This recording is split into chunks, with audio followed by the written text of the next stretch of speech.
It is 7 o'clock in Pahrump, Nevada, Valley of the Dirt People, which I say affectionately. I'm with my co-host, Logan Tyler. Say hi, Logan. Hi.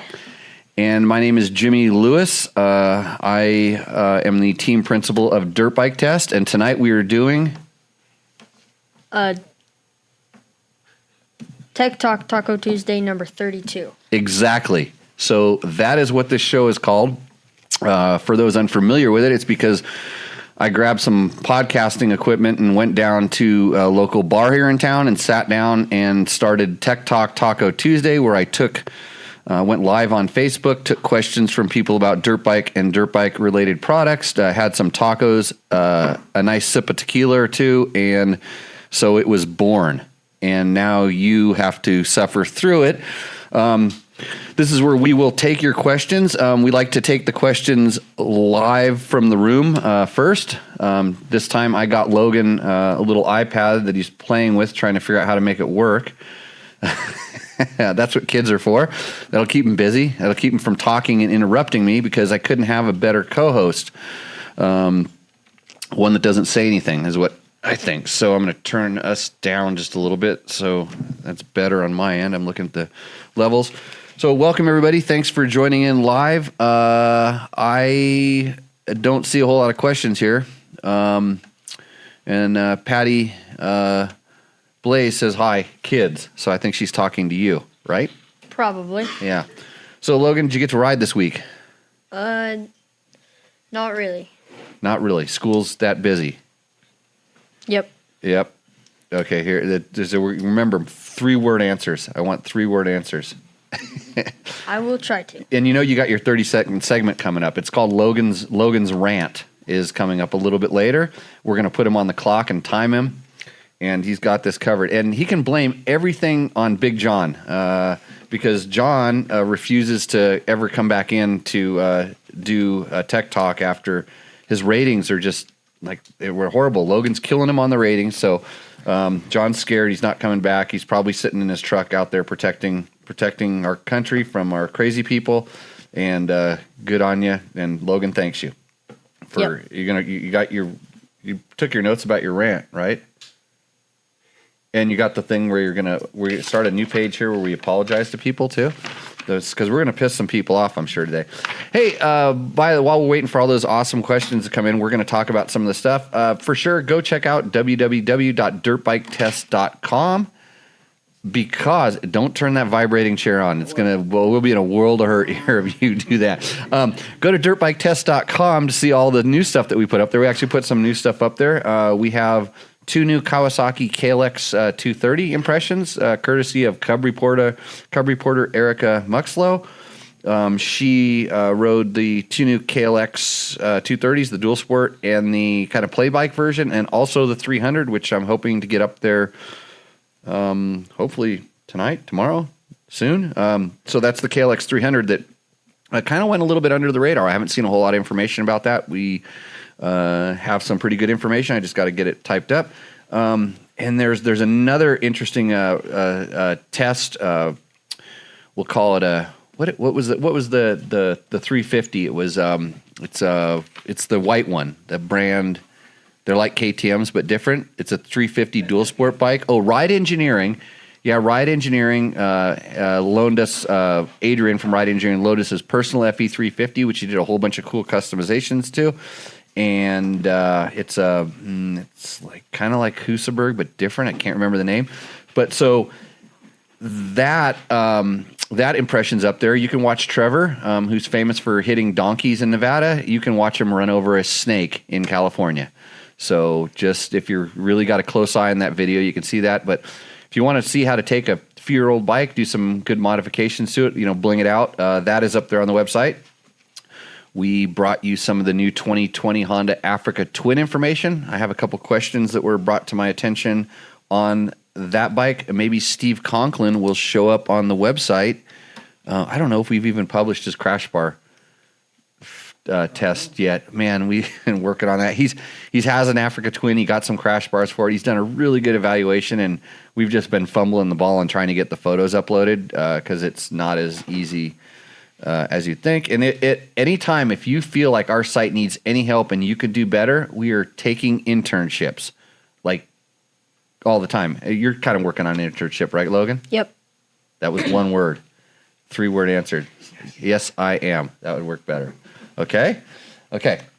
So our Africa Twin, there's a test on some Alpine Stars elbow guards. So if you fall over and you scrape your elbows up, that might be a good answer. And we are turning in our 2019 Honda CRF 450X. It's going to go back to California, back to Honda next week. And so I stripped most of our aftermarket stuff off of it. Shot a little video. I'm going to shoot another little video talking about it tomorrow. And we'll have a lot of good information about that. But I will, if you guys don't ask too many questions, I will start getting into depth on that particular bike. So it looks like there's a lot of Honda information out there. There's that other brand that starts with an H. I can't remember what it is. We might talk about that a little bit. And I'm looking to see, there's Victor. Victor, the popsicle man from, I don't even know where Victor is. I know he's down in Southern California. He actually he wanted to come out to Nevada last week because it was a crazy person convention out here. And they wanted to go see aliens. But this is what they did out here, just in case you were wondering. They put all the aliens inside of Walmart, and then none of the crazy people, they just thought they were regular customers, and all the people that were looking for them never saw anything. It was awesome. And nothing bad happened out here as far as I was concerned. So, Victor, you didn't miss anything. Craig Hill asks, what did I think of the Toronto Supercross? Well, Craig, we don't really talk a lot about racing and stuff here. That's that other podcast that was on last night. What's the name of that one? It's Pulp MX, actually. They do a really good job talking about all the racing and race-related activities. Every once in a while, because I deal with some of these rally racers, we might get into that. But they didn't have a map book navigation class in Toronto Supercross, so I'm sorry I missed out. Did you watch Toronto Supercross? I think I did. You think you did? Okay. So who won?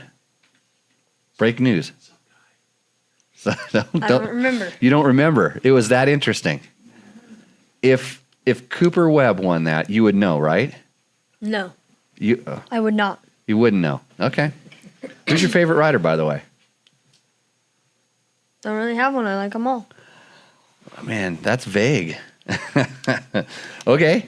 Good. Craig, why don't you get back to us with the results? So now that you've got us curious, that's almost as good as asking me what oil I run, which, by the way, that is for next week's show. I'm gonna reveal a lot of information about oil. And if anybody noticed, Chris Real just joined the conversation. Chris Real will be my live guest in studio next week. So you get the week off. That's if you don't get fired if you run your rant for 29 seconds. It has to be over 30 seconds. So Chris Real will come in. He runs DPS Technical. He is a petroleum expert, actually expert on motorcycle emissions, sound testing, all kinds of crazy stuff. Super smart guy. He said he wanted to come in for tacos and tequila, two things that I generally have here, and maybe we'll get him to spill some knowledge out and make me look like I'm halfway intelligent some of the time, right? Not doing too bad. So next on the list, everybody, a lot of people want to say hi to Mojave Bob. You got a couple friends out there, Bob. That's good.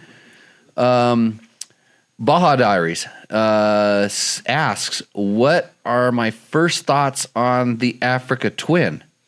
Good question. You can read the thing on the website where I put some editorialized comments in there a little bit. And what I think Honda is very smart positioning that bike where they have. We're kind of try to keep the noise down in the field, out in the outfield there.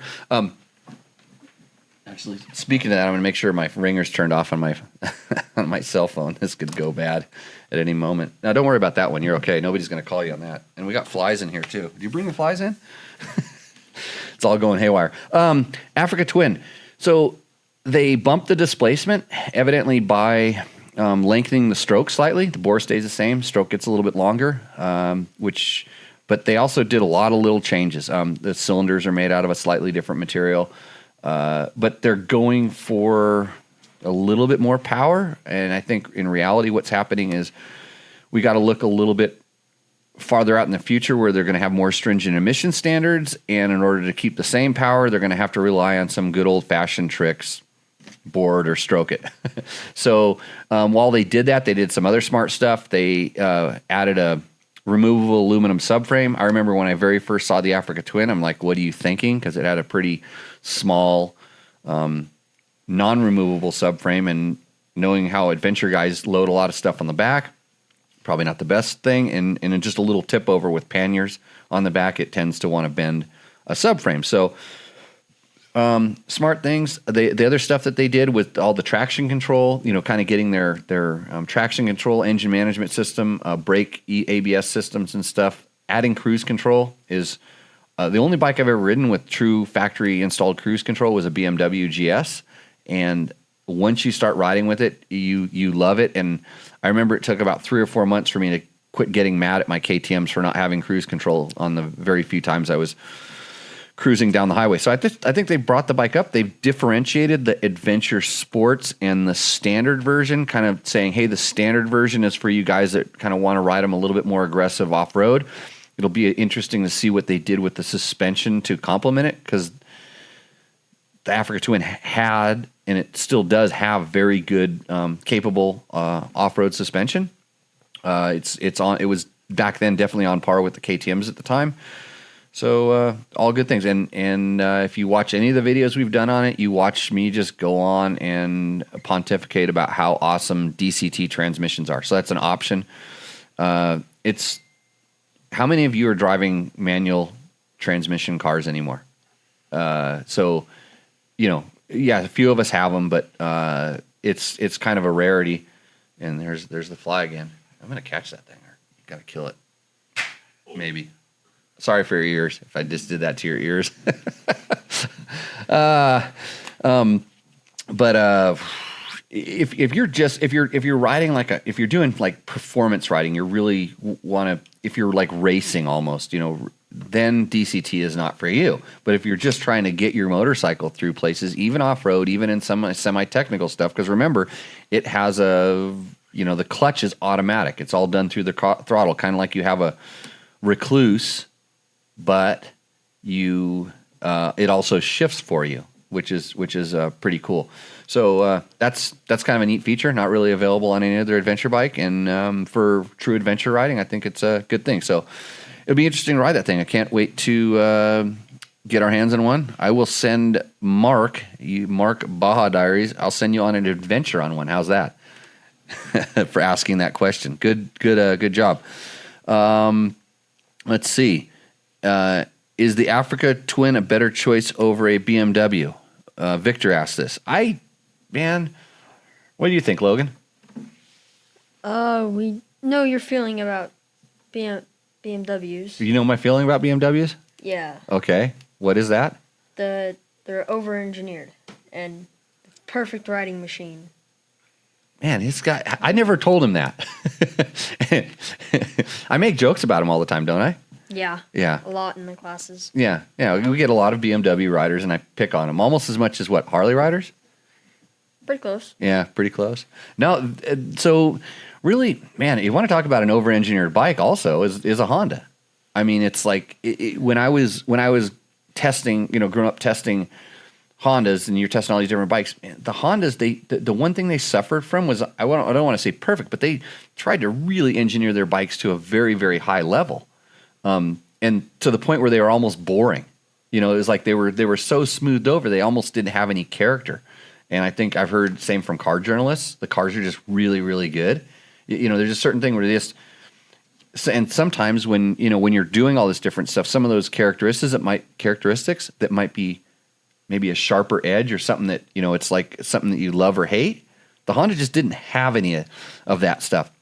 BMWs are a little more kind of quirky, like it's got the cylinder sticking out the side, which is everybody like, aren't those going to get in the way of your legs? Well, when are you really putting your legs out there? We're not riding motocross on these things, and makes an engine that has a really good low center of gravity. The boxer, the parallel, the flat twin makes an awesome noise, and it makes ridiculous torque. And I don't really understand why.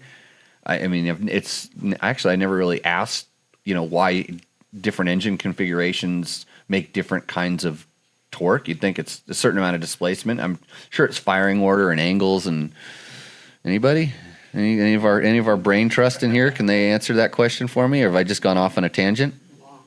Longer stroke with a flat twin. Yeah. Why couldn't you have that long of a stroke on a parallel twin?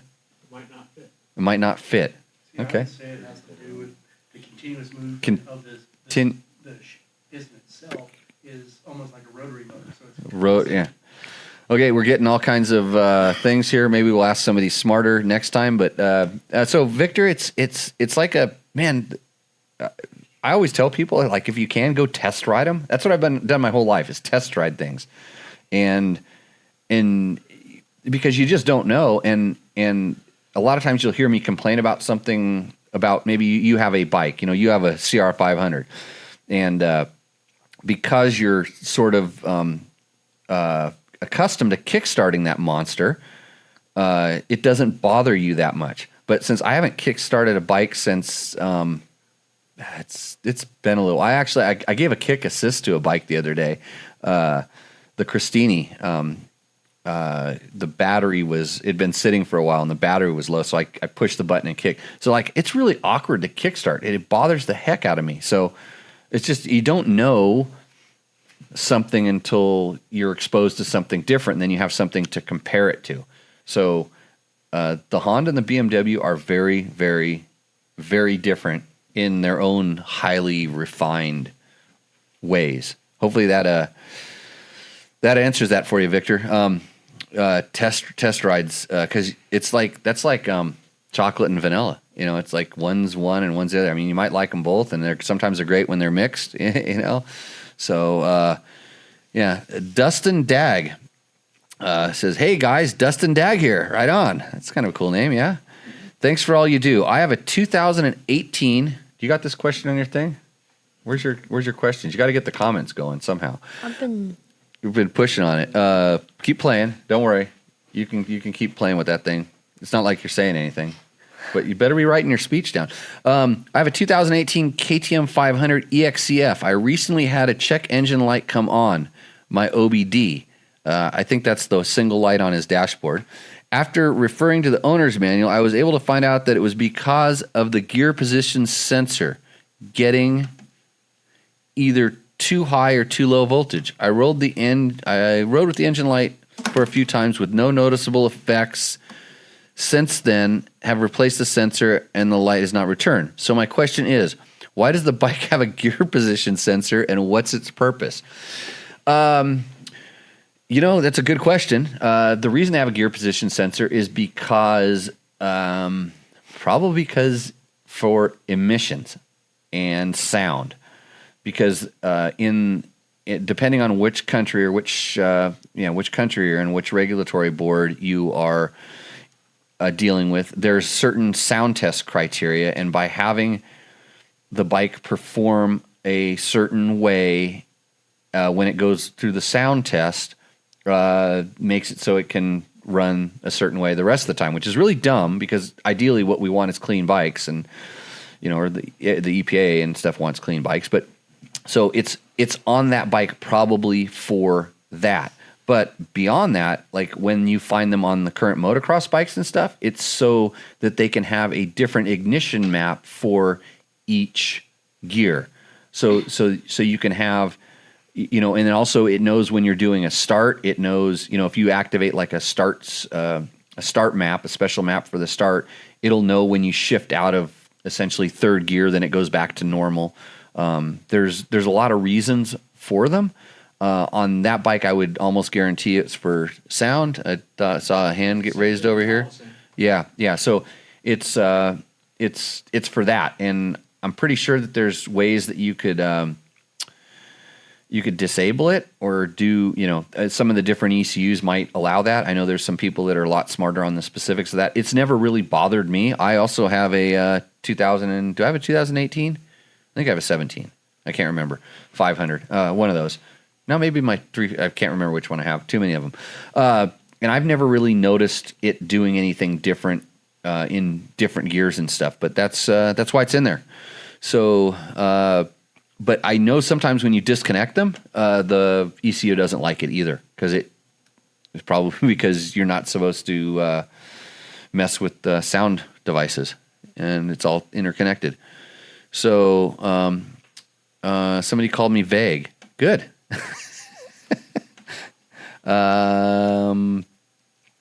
Let's see. Thank you. Yeah, thanks, Victor. No problem. Morgan's out there. I saw Morgan got the DBT hat. Yeah, thank you. Jim Wells. I was riding yesterday. Awesome single track. I would like to have an indicator light for second gear. Friends I ride with think it would be useful. So that you know that you're in second gear, or so that you should click into second gear so you move faster than first gear. I don't know if I necessarily get the don't know if I get it. And Rick just called you Captain Vague. So you start thinking about what you're going to say to him, because you could apologize to him later. It's always an option. Okay. On to some of the questions we have written down here. Don't crackle your thing. I'm turning your mic down a little bit. You're getting fidgety over there. When you want to talk, then let me know, and I'll bump you up a little bit again. Got it? Okay. Okay. That was only one word. Say, yes, sir, Jimmy.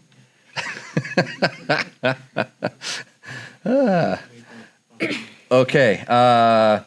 Dave Waddell asks about the Africa Twin. When do you think you'll get to test one?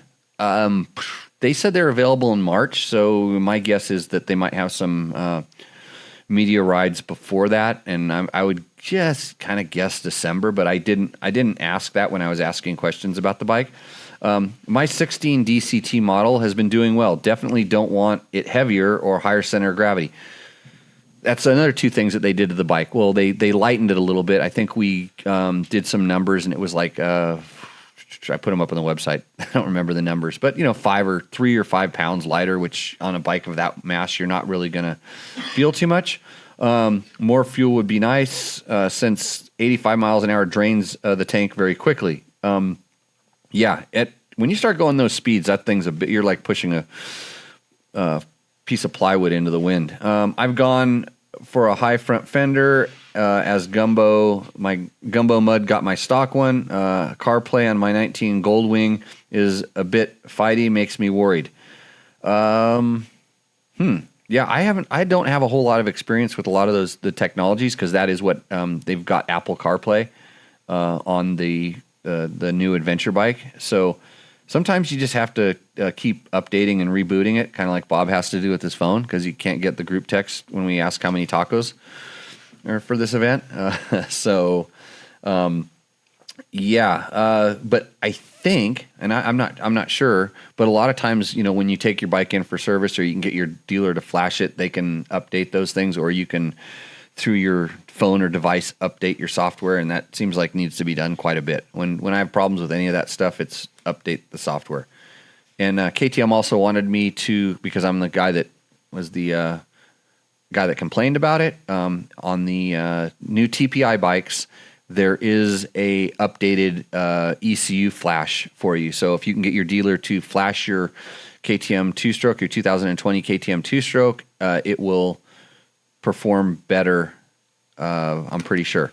Or at least, especially if you go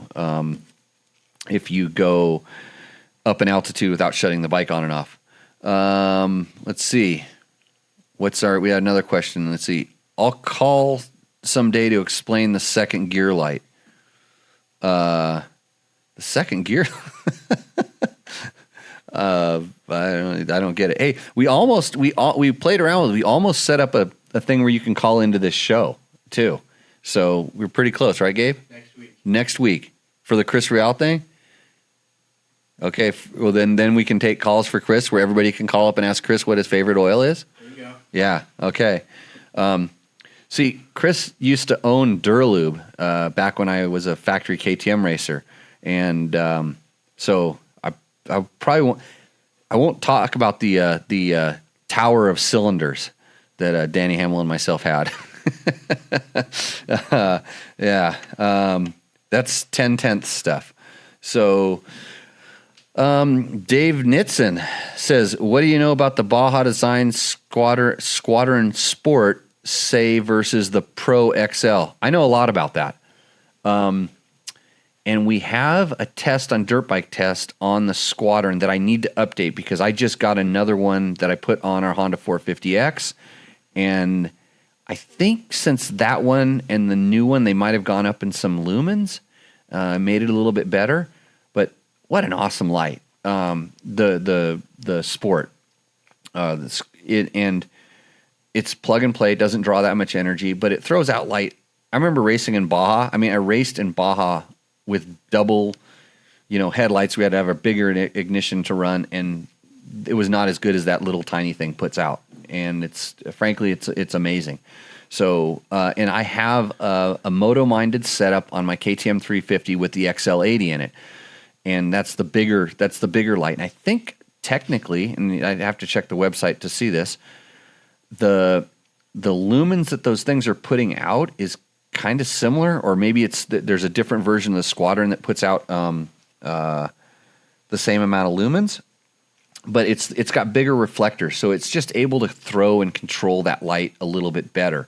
In my experience, the XL80 has a little bit wider of a pattern, and it throws that wider pattern a little bit farther. So, I mean, if you can afford it and you want just that much better light, it's the way to go, but it doesn't usually mount in. You have to have some special mounting on the bike, and that's why the moto-minded kit you can bolt them in flat, and you don't really need to adjust them too much. But if you're picky like I am, I like to adjust them a little bit, and so that's the getting picky about it. But you just kind of check your options on what you're trying. First of all, you have to make sure you have enough power to run it, or a battery that's on the bike to run it, and then see how much light you're going to need. And if you're not going, actually, when I put that Honda Sierra 450X video up tomorrow, there's some night riding in there, and you can actually see the speedometer on the bike, and you can see it going 35, 40, 45, and I'm not even coming close to outrunning the light.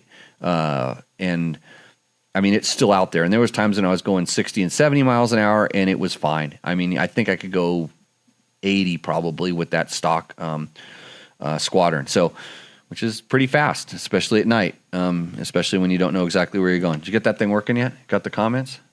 No. No. Wait, that looks like, now flip it up on its side. It might spit them out. Look at that. There you go. There you go. I'm glad I can be of technical assistance. What time are you going to get over here tomorrow to edit this down and get it up on YouTube? Because it took me 2 weeks to get the last 2 episodes up. If I remember to come. Okay, it's simple. It's like when the teacher, school bell rings and you're out, you just bolt, you get home, hop on the motorcycle, and get over here. Yeah. Yeah. Do you know how to set a reminder on your phone so it starts buzzing? Like, set it for 5 minutes after school gets out, and then go, oh crap, Jimmy's going to be mad if I don't get over there and edit this thing. Yeah, I'll try to. Good. I think your fans out there would be happy that you get it edited, because if they have to go to bed early, like their parents make them go to bed early, and they can't watch this live right now because maybe they live in back east, and it's, what time is it back there? 3 hours more? 11? Yeah, 11 o'clock. They're not allowed to stay up. Your fan club back there, they want to watch this, so they have to watch it tomorrow on YouTube, and they don't want to wait. Yeah. Got it. Okay. Let's see. Craig Hill, what do you think of the electronic controlled suspension on the new Honda Twin? Well, it's nothing new. I don't know the specifics of it, but I'm understanding that it's a compression. A spring preload adjustment. So it's what it looked like from the screen. It's going to make a adjustment based on whether you're double up or you're adding luggage. My experience on adventure bikes is the more preload I can run in them, because usually they're a little bit soft, the better. So we'll see how that works. I don't know if they're actually going to do any valving control. I know on some of the BMWs, all they were doing was adjusting the rebound adjustment on the shock, which actually affected the compression as well. And kind of like it's funny, in all honesty, I don't change my suspension while I'm riding that much. I mean, maybe if I'm being really picky, but so it's kind of like it's a couple extra wires and maybe an extra feature that I don't necessarily need until it gets really advanced where maybe you can put your own settings in there. So I'm going to have like a setting for hoop-de-doos and then a setting for Rocky single track trail, and I can push a button and all of a sudden it changes and makes that bike. Or for an adventure bike, I have a setting where, hey, I'm going to ride a gravel road and now I'm going to do like a little bit more aggressive off-roading. I don't want this thing to bottom out, and I can push a button and it makes that kind of a change. But I'm not specifically, we won't know until I see it to see what it does. But I think it's kind of one of those showroom features. Kind of like a low seat height that makes a big difference on the showroom floor. And then when you're actually out riding it, you're like, I don't know if that was what I needed. A KX450 will only run the sport. That's why you need an off-road bike. Okay, Mark Daniels got me some information here. XL80 puts out 9,500 lumens, draws 80 watts. The XL puts out 4,300 lumens and 40 watts. So it's double the light. Okay. That's I thought there was a squadron that had the big thing. And yes, Motomine, it does rock. And actually Motomine is a little small company in Colorado that does a lot of rapid prototyping, printing.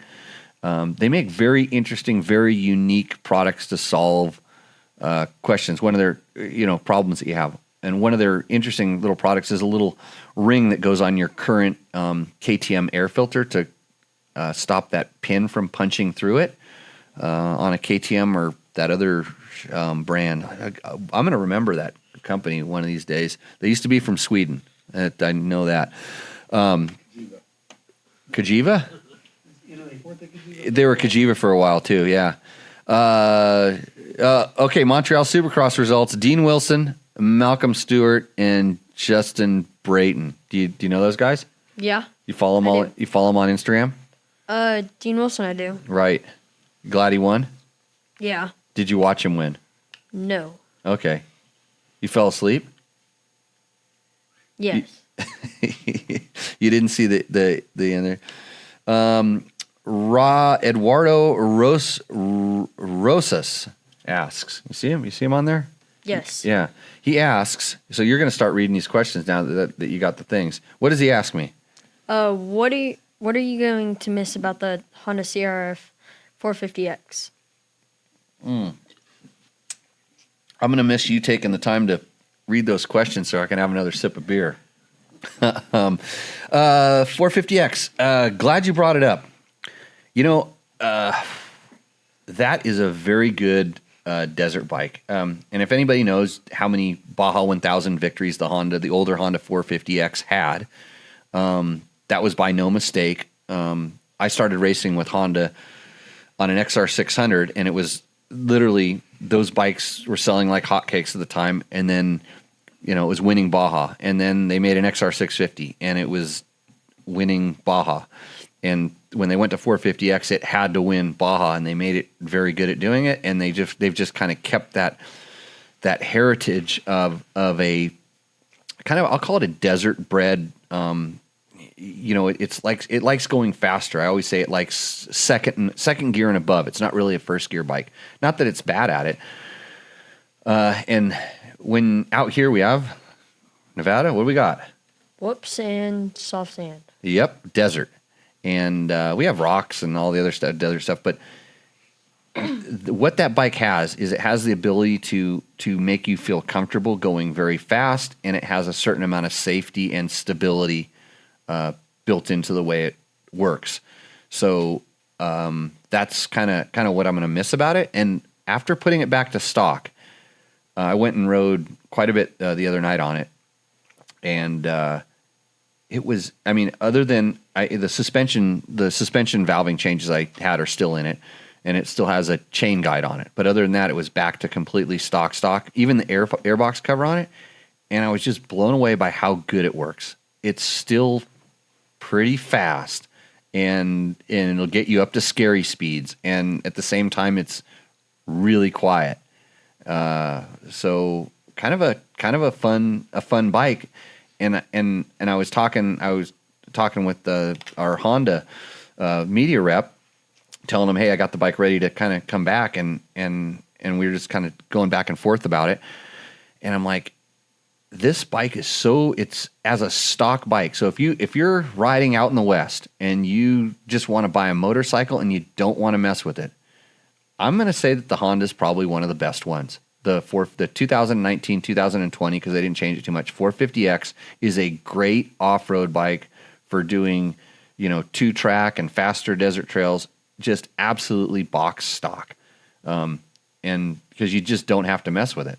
So you can do stuff to it. We did it, and it gave it more throttle response, and it gave it a little bit more power at lower RPMs. But if I wanted to go fast, I just did what I always say. What I always tell you, and it's free. If you want more power, twist the throttle. Twist the throttle, right? Let the RPMs come up. Yep. Because usually when guys are complaining about power, they're just on the first little bit. But yeah, and on this thing, I mean, it's no KTM 500 by any means, especially when it's uncorked. But the bike was really good. So I'm going to miss that thing. So yes, the new CRF 450X won the Baja 400 last weekend with Justin Morgan and Mark Samuels. Correct, Mark. Thanks for bringing that up. So they're continuing to do that, which makes the XR all XRs the queen of Baja. Victor. What say that? Pronounce the word that Victor said. Hutcher Gurna. Mm-hmm. And then one more time. Hutcher Gurna. Yeah, what does that mean, Victor? Is that Spanish? I don't know. Hutchaguana. I don't know. He's speaking Spanish to us. So, yeah, that good bike, that Honda 450X, and like I said, I actually need to write up Honda 450X, compare it to the Yamaha WR 450 F, and compare it. I'm soon to ride the KTM 500 XCW. They're bringing that bike back, and that's kind of in the same family as these bikes. But in the world, when I look at it, like the KTMs are kind of made so you can. It's like KTM almost expects you to modify it in some way, shape, or form. They're expecting that guy to put an exhaust on it or put do some tuning to it. Where I think Honda honestly thinks that their customer, or a good portion of them, are going to leave it stock. So they design it so that it works really good like that. It's my opinion. So hopefully that answers that. I have another question here. So Neil K. You don't have these questions. I do. Why don't you read that question right there? The top one? Yep. How does this compare to the 4-stroke 350 EXC for the same sort of riding you are doing here? Okay. So Neil was watching our video on YouTube of the KTM 300 that we just tested. And so we're riding mostly tight single track up in Washington State, and then a little bit faster kind of high mountain 2-track and trails up in northern Utah. So that's what he's seeing. And then funny, Neil watched another video, this time on our KTM 300, and he asks, "Hi fellas, great review. Are these easier to ride than a 350 EXC 2-stroke? 300 EXC 2-stroke. 300. So he's watching the 350 video where it shows us riding just north of town here on some of our Pahrump trails, which are kind of rocky, twisty 2-track, some sandy stuff. And then so he's asking, like, which is easier to ride, a 350 4-stroke versus a 300 2-stroke? And that kind of depends on how you're going to ride it. So my take on it is, it seems like every time KTM makes a big chassis change, or they make a chassis change and stuff, it's generally all of a sudden they figure out something they can do with the 4-strokes. Maybe they can move the motor around a little bit or change the stiffness of the frame here and there. And all of a sudden that bike starts acting and handling lighter. And then the 2-stroke guys go, well, darn, that 4-stroke is working pretty good. We got to mess with ours. And they tilt the motor, change the engine brackets, change the head stay, maybe something to the swing arm. And all of a sudden they get their bike feeling a little bit lighter, and it's this game of playing with light handling feel versus not losing any stability, not making it, any handling quirks. So they're kind of going back and forth. And so the bikes both feel pretty light. And I don't have the numbers in front of me, but you're not really going to feel like if you're just pushing them around, moving them around and stuff, you're not going to feel a big difference in weight between those two bikes. But once they start running, an interesting thing happens. You got rotational mass, and this is.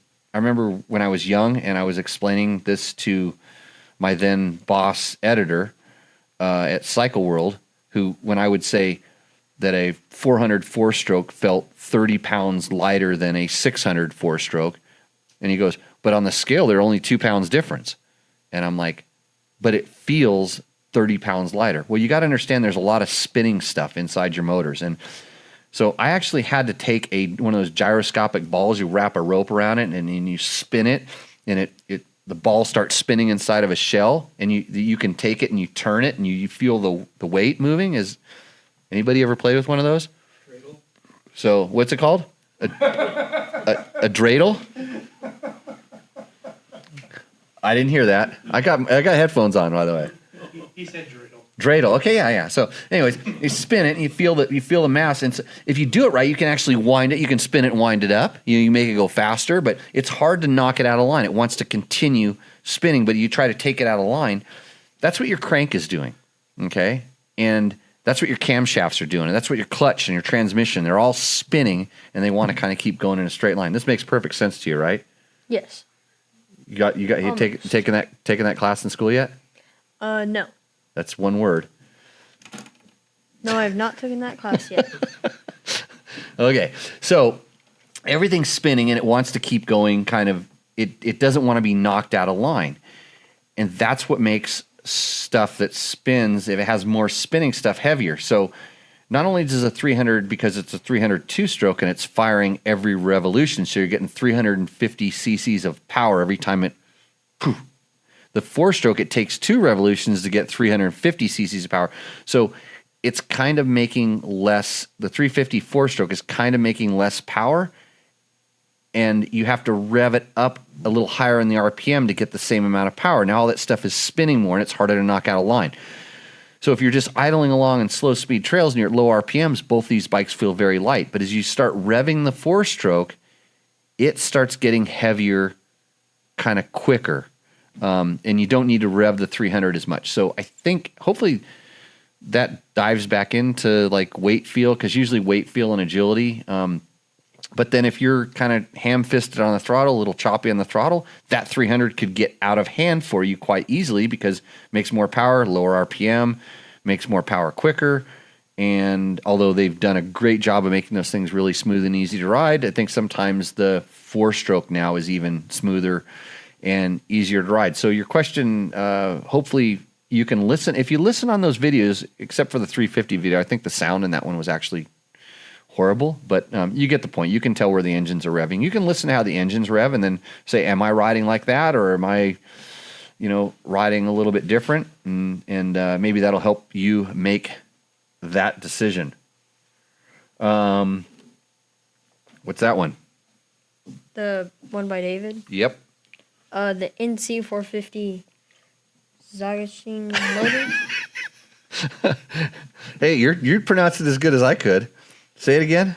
Zagashin? Zongshen motor. So David Armstrong is talking about our Christini bike, which has, so Zongshin is a Chinese manufacturer that they kind of have some knockoff bikes. They're rebranded as a lot of other different brands. So Christini actually uses that motor, and I believe they have them, or one of the factories over there also build their chassis. And so, yes, that's what that motor is, and they are getting better and better. I mean, you don't want to look at it too closely, because you look at it and it just isn't a Honda. which it looks exactly like, and a lot of parts interchange exactly with it. But the quality is actually getting better and better. I remember when I was at Dirt Rider, we did a story. We went and bought an Aprilia mini bike. I bought it with my own money because I wanted to do this story. Essentially, has anybody seen the Aprilia twin cylinder, the 450 RXV, I think it was called? Beautiful bike. It was a twin cylinder, 450cc, fuel injected, or carbureted back then or fuel injected. Don't remember. But it was pretty trick. Delicate as all hell. I mean, they were a delicate bike, and it was kind of heavy. And for that rotational mass thing, a lot of extra stuff spinning. It kind of had some quirky handling stuff to it, but it was a showstopper, and it looked really interesting. So I went into this mini bike shop. There's still a lot of mopeds too, and electronic gadgets and toothbrushes and toasters. It was right down the street from our office down in Anaheim. So I went in there and spent $400 to $700, I don't remember how much, and bought this thing that looked like a mini Aprilia 450. And it was a 110. It had the generic whatever Honda motor, that 110cc that everybody had knocked off, but this one was a 125. And so we took it and we actually did a test on it because I just wanted to see, hey, how durable is this Chinese stuff? How safe is it? How long will it last? The motor is pretty indestructible. I mean, we did stupid stuff with it. We would hold it wide open just for a long time to see what it was going to do, and rode it around. We had mini bike races on it. I mean, every piece of plastic, the bolts that were holding on, it stripped out, and the plastic was junk, and some of it was brittle and it would crack, and other stuff would just fade from 2 days in the sun. So there was a lot of very loose ends in that. But these companies are getting better and better at making stuff that lasts. And if you look at all those scooters that are running around in these third world countries that are built by these factories, they know how to make stuff last. And if it does break, you can generally fix it with a chisel and some gum, right? That's because those are the two tools they have in any third world country, and a piece of wood. So yeah, that's what that motor is. And I've been pretty hard on it. I've been really beating up on the Christini because when I write the test, I want to make sure that I'm feeling confident that this thing is comfortable. And I know on one of my Instagram posts, somebody, another one of our fans, said something like, what a pile of shit, for lack of better words. And he was just looking at some of the, basically stuff that he might be used to seeing on a Honda. Maybe the welds aren't as clean. But I kid you not, it wasn't 10 years ago that Kawasaki was at the level where this Christini was. And that's a big company. And hey, interesting note, when I was working on the Honda 450, CR450 X, when I was taking the stuff apart, I was moving some wiring harness around, and when I was taking the gas tank off, and there was a nice label, made in China, on it. Yeah, on the Honda. So don't think, I guarantee a Honda has a quality control guy looking at every last piece, and they're not letting stuff. But I don't think Christini has a guy over there all the time. They probably go over there and certify a couple production, and then it may change, and that bike might be built at the barbecue factory next door, or wherever Zongshen has their factory. It might be your brother might get the contract to build the clutches, and he's not very good at it. So there's a run of 3,000 clutches that might not be that good. But overall, I think they're pretty good. I wouldn't be too scared about it. And like I said, I've been running that Christini pretty hard, and I haven't had any issues with it. So. Let's go back to our questions. Bob, that's a great idea. Logan, you ready for your 30-second rant? I got to do something important. Only got 10 more minutes, so. What are you talking about tonight? Probably just how grateful I am for you bringing me onto the show. Whoa. What is it with all these people we bring on the show? All this gratuitous platitude. What is it called? Gratuitous patronization. Gratuitous patronization. Well, thanks, Logan. That's awful nice. You just keep going while I work on this. And by the way, thank you. This is a combination of Larry and Erica. Thank you very much. And this is to help finish the show off. Keep going, Logan. I'm all ears right now. Yeah. Probably wouldn't know what I was doing on most weekends if I didn't have the school to go spend the rest of the weekend with it. Pick up bikes at the school? Yep. Teach guys how to ride motorcycles? Yep. Well, that's good. You're riding a 250 now. No, I am not. Uh-oh, what happened? Your dad took it back? No, I've almost got a Super Mini back again. Oh, back on the Super Mini. Yeah. Yep. Yeah, you're still Super Mini size, by the way. Yes. Yeah. So, you know the Gunner, the kid, Cole's kid who was on the show last week. Did you see that? Yeah. Yeah. Did. He's really fast on a mini bike. You following him on the Instagrams? No. No? So if you watch the video that I edited, like when I was doing your job for you, I put their Instagram handles on there so you can go follow them. Mm-hmm. Got it. Yeah, follow those guys, and then they're going to come out here sometime and go ripping around on our sand track. You can come out and race with them. You're gonna have a showdown to see who gets to be the host. Yeah. Thank you, Logan. I appreciate it. I'm glad you're here. You just need to get us all the kids helping us, because you guys are the future. Just as long as you're not talking about telling me how to do my job. That much. Just suggestions. Don't start crying. Let's see. I'm hesitant to run the screen or shelves. What bike are we talking about? I'm missing a lot of the stuff that's going on in the chat room. Hopefully, San Felipe Bob has it on lockdown. Hey, where's George?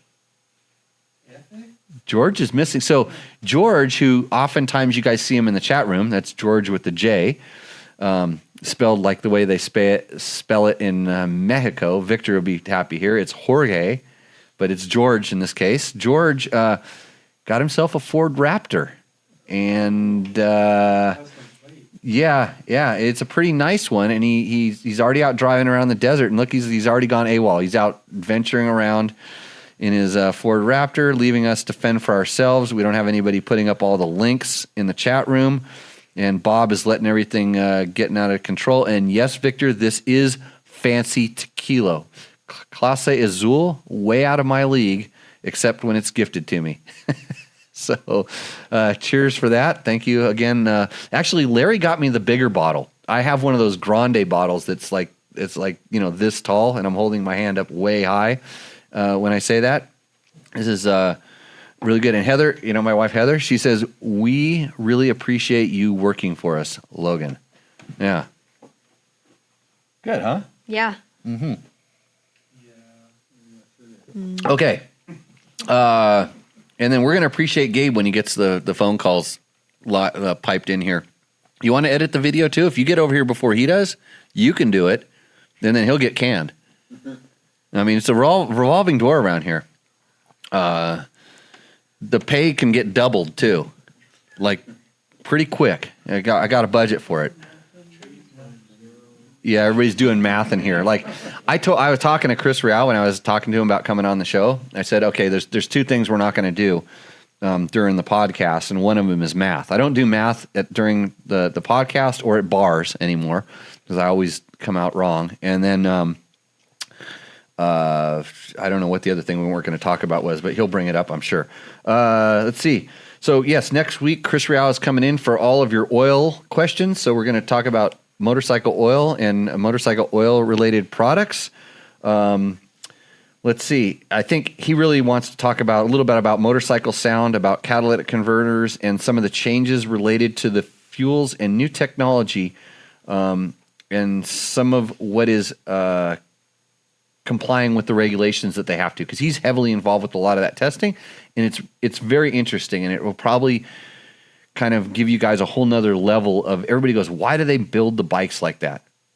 And I always say, because they have to. They're trying to make the best bike for you, but they also have to make it legal when we're talking about emissions regulations and stuff. And boy, did I hear some very scary news about competition motorcycles and some of the things that what California Air Resources Board has proposed and are in the process of doing. So he will have a lot more information on that. He can probably speak to that, and maybe I know somebody we can do that first phone call with Gabe, and get some information on that. Because, yeah, I mean, everybody's always trying to stop the fun sometime. San Felipe Bob was eating dinner. Yeah, Mark Daniels is supposed to handle the riffraff. Nice way to pass it off. He did. He did some research on the Baja Design stuff. He was doing good. He wasn't just chitter-chattering with everybody doing all these sidebar conversations, Bob. Jesse Gent. Jesse, you know what's funny, Jesse? What happened to all my top fan ratings? You don't come across on the thing as, remember you used to have a little star, something like that? Is Gas a good brand, comparable to KTM? I would like to assume it is pretty much the same quality, just looking for honest opinions. Well, Jesse, you've come to the right place. So Gas is built in Spain when they're not on strike or evading taxes or whatever else they do in that country, or taking a vacation or sleeping. They siestas? Okay, I've just got to apologize to the entire country of Spain. But the Gases are pretty good bikes. They have a long history of building trials bikes, world championship trials bikes, but they just had a kind of a messy financial / business thing, and in no way were they ever the might of like what KTM has become. They were more like KTM in their early days, where they were able to produce and they focused a lot of their energy on trials bikes, but you need to sell more than just a few trials bikes to be a brand. So they got into doing, off-road motorcycles, and they had some really good, strong running motors. They always had great clutches, which imagine that, right? From a company that builds trials bikes. But I've raced a few of them, had success. In fact, I finished my 2 Erzberg Enduros on Gas as a factory gas rider, where, believe it or not, even in like whatever year it was, I was riding a 2-year-old bike because, it's Erzberg. What are you going to do? You really need a brand new one for this? But I finished that. The first year I finished with 1 speed left in the transmission. I only had 3rd gear left. Something went wrong. But luckily, since that bike was, obviously lucky, because there's no way I finished it on skill alone. It was the bike. They brought that bike back for me the next year, and I got to race it again, but they put a new tranny in it. It was good. Fastest 2-stroke ever up the mountain on the qualifying hare scrambles day. And you want to talk about pissed off? KTM was pissed because they thought, you had to be cheating or whatever. No, I had a 6-speed in my transmission. That's what I had. And there was places up on the top where you're wide open. And that was the trick right there. 6th gear. Twist the throttle, shift gears. So yeah, Gas, they're good. Same quality as a KTM? Probably not exactly. And actually Christini, if you buy a 2-stroke Christini, it has a gas engine in it. So let's see. Most of the Honda Bolts are now made in China. You know what? I kind of noticed one year when that seemed to happen. Let's see if there's any other questions we missed in this. Did you see any questions that we missed? That's your job, is to keep track of that stuff. San Felipe Bob's kid cleaned out his own pilot jet. Can you clean your pilot jet, Logan? What's a pilot jet? Oh no! Oh. You know what? I have about 40 pilot jets that I can show you that are inside of carburetors. Some of them inside of older Honda CRF 250Xs and 450Xs. And if anybody has examined the pilot jet in that, which requires a large disassembly of the motorcycle, I'll show you what a pilot jet is one of these days. You'll get good. Richard Mike Ruffle asks, do you have any tips for cleaning the outside of radiators? My radiators get compacted with Creosil after every ride, and I haven't found a great efficient way to clean them out other than try to blow them out with a compressor on a low setting. Richard, what I do is, first of all, I go around those bushes. But if you want to know how to go around those bushes, I run a riding school on some of the cooler months of the year. So you come out and see us. That's www.jimmylewisoffroad.com. Thank them for sponsoring this show, largely for allowing me to be here out of my busy schedule. Back to your radiator problem, which I think I just solved. But when I let Logan ride my bike and he blasts through the creosote bushes, how do you fix that, Logan? What do you do? Remember when you're washing them? Oh yeah. Wash really good. Okay, but you with the pressure washer, but from a large distance, you blow out the back of the radiator, not up close, but at a distance. And that's similar to what you're doing with the compressor. So, but the water has a little bit extra, push, and it can get that stuff out of there. But if you're getting the big ones and you're getting the branches stuck in there, and then it just turns into a big mess, but yeah, that's what I would do is just kind of back flush it. You can even just do it with a regular hose, and it'll get it pretty good. Yeah, Bob's a 12-year-old son cleaned the pilot jet, his own pilot jet. He has a Kawasaki that looks like that brand I keep from forgetting. He had some special graphics made. I'm sure Bob will put put a picture of that on the post here in mere moments. Victor, always there for us, says, install a weed whacker on the front of your bike. So, yes. Okay. Let's see. What did my wife just commented? Jimmy taught me that the seeds of the bush. Oh, why you don't ride through bushes? You know why you don't ride through a bush? You know this, Logan? That way your air filter doesn't get clogged up, and also your because and Bob may know who told me that. I don't remember who told. The reason there's a bush there is because a rock stopped the seed. Okay, so the seed was blown across the desert. It bumped into the rock. It stopped, and it grew there. So when you ride through the bush, you're going to get to a rock eventually, and sometimes it's a big rock. So, be careful. Yeah, rocks hide behind the bushes. Talk to the guy who works for Rescue 3 and scoops up damaged desert racers on a regular basis. Andrew does that. And by the way, Rescue 3 is an awesome operation. They do safety and medical assistance out at a lot of our southern races. They actually help us on the Rebel Rally, which in 2 weeks I'm going to be on as the course director. That's an all-women's off-road navigation four-wheel event. So we might have to figure out a better way to do tech talk. I don't know if I'm going to be available that weekend. We might log one in. But if you are interested in medical field rescue, if you're an EMT, would like to get certified in some stuff, look up Rescue 3. Great organization. It's probably a really fun way to go out in the desert and unfortunately scoop up wayward desert racers, but you'd be definitely lending out a big hand on that part. Jeremy asks, okay, 8:03. We're gonna start wrapping this one up. Logan, you have 20 more seconds of ranting, so you start thinking about it. And this fly is driving me nuts. You almost got him. Where? Who brought him in? Bob? Yeah. Have you tested a Beta 200, Jeremy? No, I haven't. I am interested in the shorter frame compared to my 07 KTM 200 XCW. With a 28-inch inseam, every inch counts. I think I have a 28-inch inseam also. And it doesn't bother me too much, but that's because I go to that Jimmy Lewis off-road riding school quite often and do a lot of my practice drills.